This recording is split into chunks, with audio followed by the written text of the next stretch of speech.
بسم اللہ الرحمن الرحیم۔ اللہ پاک نے حضرت آدم علیہ السلام کو بغیر ماں باپ کے مٹی سے پیدا فرمایا۔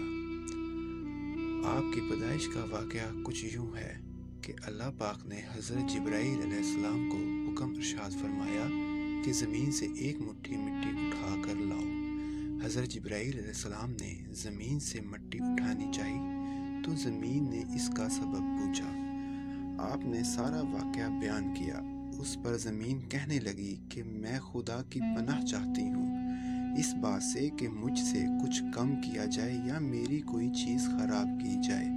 حضرت جبرائیل علیہ السلام مٹی لیے بغیر واپس لوٹ آئے اور عرض کی، اے میرے اللہ، زمین نے تیری پناہ مانگی تو میں تیرے پاک نام اور تیری عزت کے ادب کرتے ہوئے واپس آ گیا اور اسے پناہ دے دی۔ پھر اللہ پاک نے حضرت میکائیل علیہ السلام کو بھیجا تو انہوں نے بھی اسے پناہ دے دی اور بارگاہ الہی میں وہی عرض کی جب حضرت جبرائیل علیہ السلام نے کی تھی۔ پھر اللہ پاک نے حضرت اسرافیل علیہ السلام کو بھیجا تو وہ بھی اسی طرح واپس آ گئے۔ پھر حضرت اسرائیل علیہ السلام کو بھیجا۔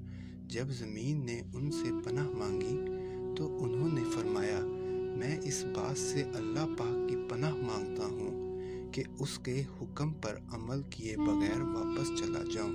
چنانچہ انہوں نے زمین سے مٹی لی تو اللہ پاک نے روح قبض کرنے کا کام بھی انہیں کے ذمہ لگایا کہ تم نے ہی اس مٹی کو زمین سے الگ کیا ہے، تم ہی اس کو ملانے اور ان کا نام ملک الموت یعنی موت کا فرشتہ رکھا گیا۔